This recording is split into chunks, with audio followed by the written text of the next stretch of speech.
Good morning students. कल के lecture में हमने कहाँ तक पढ़ा था जी? मोनेरा पढ़ लिया था, ठीक है। मोनेरा में बैक्टीरिया ही पढ़ेंगे, बैक्टीरिया के बारे में। उसमें यू बैक्टीरिया हो गया था, आर्की बैक्टीरिया, ओके। उसका हम शेप भी पढ़ लिए थे, ठीक है। अब उसका लोकोमोटरी आज हम फ्लैजेला के बारे में पढ़ेंगे, ठीक है।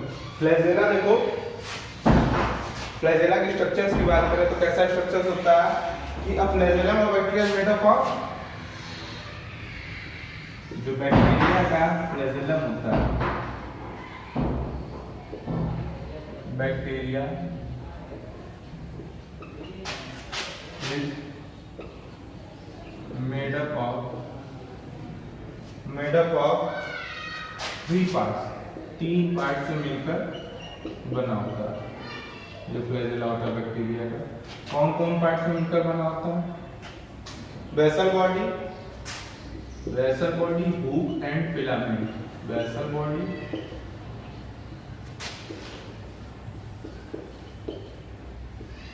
हुक, तीसरा होता है वो होता है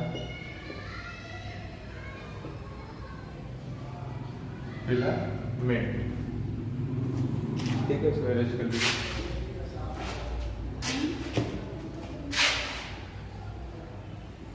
फिलामेंट, ओके। हम सबसे पहले इसके बारे में डिस्कस करेंगे कि बेसल बॉडी होता क्या है। आपके एनसीईआरटी में भी फ्लैजेला का स्ट्रक्चर दिया गया है, ठीक है।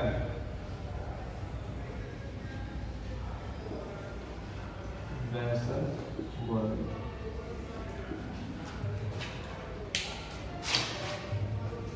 बेसल बॉडी क्या होता है? ये फ्लैजेला का सबसे बेसल पार्ट होता है। It is the basal part of flagellum, यानी कि सबसे नीचे वाला हिस्सा फ्लैजेला का क्या होता है? बेसल बॉडी कहते हैं, ठीक है। Basal part of flagellum, that is the basal part of flagellum and rod shaped in structure.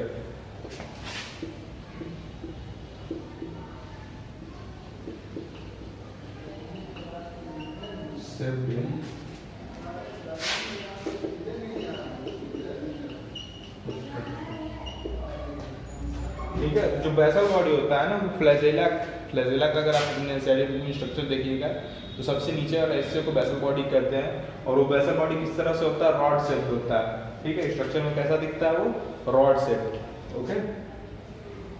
And next हम बात करेंगे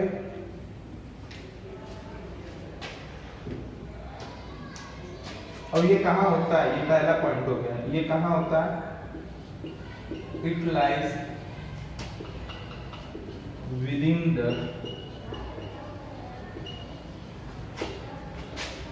the cell wall and cell membrane। तो सेल मेम्ब्रेन और सेल वॉल के बीच, ठीक है, उसके अंदर ये पाया जाता है। It lies within the cell wall और सेल मेम्ब्रेन के अंदर ये पाया जाता है, ओके। एंड थर्ड पॉइंट अगर नोट कीजिए, थर्ड पॉइंट क्या है इसका? बेसल बॉडी का third point is proteinaceous rod shape in. ये क्या होता है? प्रोटीनेशियस होता है, ठीक है। नेचर में कैसा होता है? Proteinaceous, okay. Rod shape, proteinaceous rod shape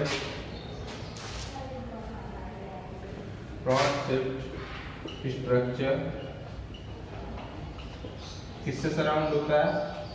surrounded by proteinaceous rod shape structure surrounded by 2 pair of rings, surrounded by 2 pair of rings, ठीक है। रिंग लाइक स्ट्रक्चर होता है जो इस बेसल बॉडी को ऐसे सराउंड करके रखता है, ठीक है। इसको नोट कीजिए। अब आगे हम पढ़ेंगे हुक के बारे में कि हुक क्या होता है, okay.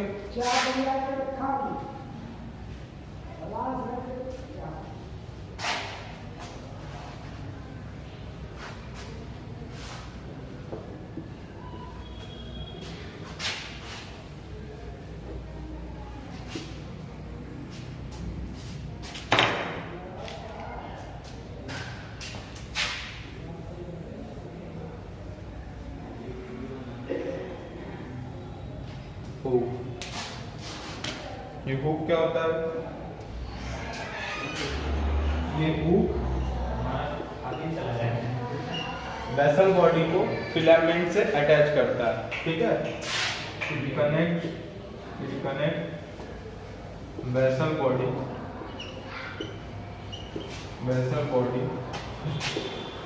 To the filament, basal body को फिलामेंट से अटैच करता है, कनेक्ट करके रखता है, ठीक है।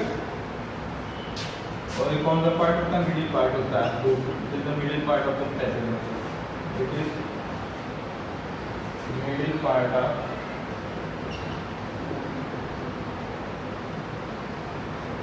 फ्लैजेलम।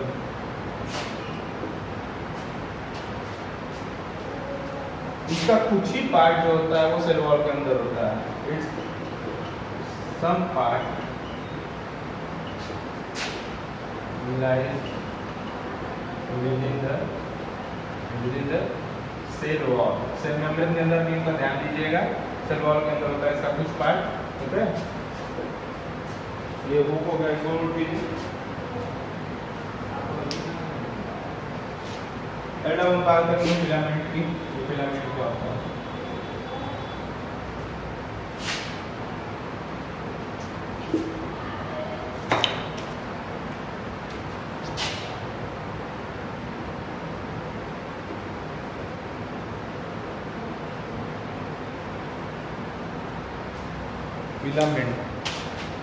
फिलामेंट क्या होता है?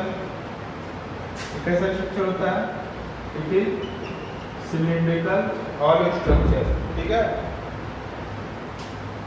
इट इज सिलिंड्रिकल हॉलो मतलब समझते हैं ना, अंदर से खोखला, hollow structure made up of protein monomer, ठीक है। किससे बना होता है? प्रोटीन के मोनोमर से। मोनोमर, पॉलीमर, बहुत सारे जब मोनोमर मिलते हैं तो क्या बनाते हैं? पॉलीमर बनाते हैं, ओके। तो ये जो है फिलामेंट, ये सिलिंड्रिकल है शेप में, हॉलो स्ट्रक्चर से, यानी कि अंदर से खोखला है, and made up of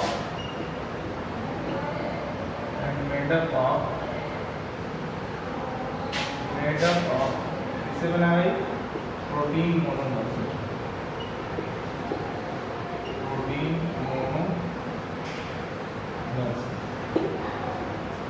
okay.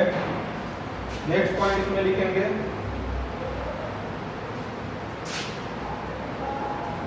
कि हर एक जो मोनोमर है वो किससे बना है? इस monomer is made up of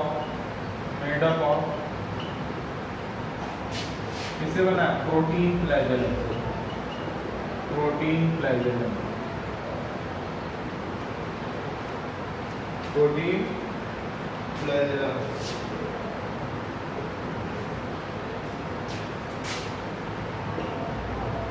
ठीक है। तो बस फिलामेंट के लिए इतना है। तो ये स्ट्रक्चर ऑफ फ्लैजेला हो गया, ठीक है। स्ट्रक्चर ऑफ फ्लैजेला में 3 पार्ट देखने को मिलते हैं, 3 पार्ट से मिलकर बना होता है basal body, hook and filament, ठीक है। बेसल बॉडी क्या होता है? फ्लैजेला का जो होता है वो बेसल पार्ट होता है, ठीक है। एंड हुक मिडल पार्ट होता है, एंड फिलामेंट, ठीक है। हुक का फंक्शन क्या मैंने बताया था कि जो बेसल बॉडी को फिलामेंट से कनेक्ट करके रखता है, ठीक है। तो ये नोट कर लीजिए, याद रखिएगा आपको।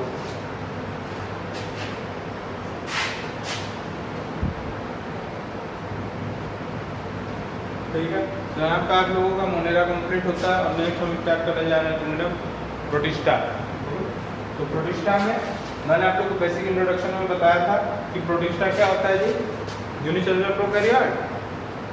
बताइए सभी लोग, प्रोटिस्टा यूनिसेल्युलर यूकैरियोट होता है, ओके। एंड उसके बाद जितने भी होते हैं सब क्या होते हैं? मल्टीसेल्युलर यूकैरियोट, तीनों, fungi, Plantae, Animalia, okay. And Monera से क्या होता है?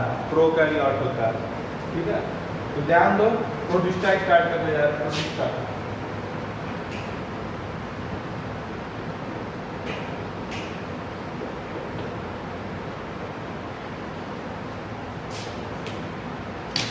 तो प्रोटिस्टा में क्या क्या आता है? Chrysophyta, dinoflagellates, euglenoid and slime mould.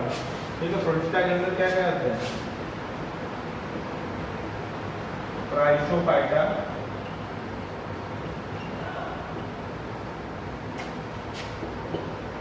डायनोफ्लैगेलेट्स,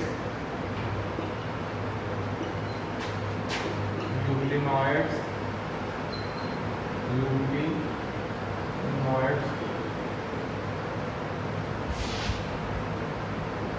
and slime moulds, ये चार आते हैं प्रोटिस्टा के अंदर। इन्हीं चारों के बारे में पढ़ना है, ठीक है ना। सबसे पहले नोट कीजिए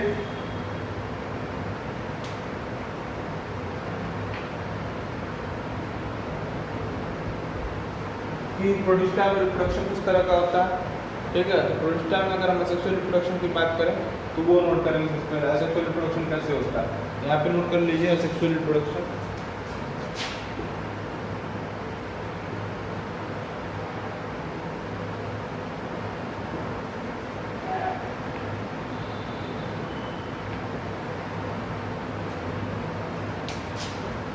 सेक्सुअल रिप्रोडक्शन कितने तरह का होता है? Following types. ठीक है, पहला तो बाइनरी फिजन के थ्रू होगा इसमें, बाइनरी फिजन। दूसरा सेक्सुअल रिप्रोडक्शन स्पोर फॉर्मेशन करके होगा। ठीक है, स्पोर फॉर्मेशन करके होगा। एंड अगर बात करें सेक्सुअल रिप्रोडक्शन की तो कैसे होगा? आइसोगैमी, एनाइसोगैमी, ठीक है, ooगैमी, इन तीनों तरह से सेक्सुअल रिप्रोडक्शन होगा। ठीक है, तो आज के लिए इतना ही।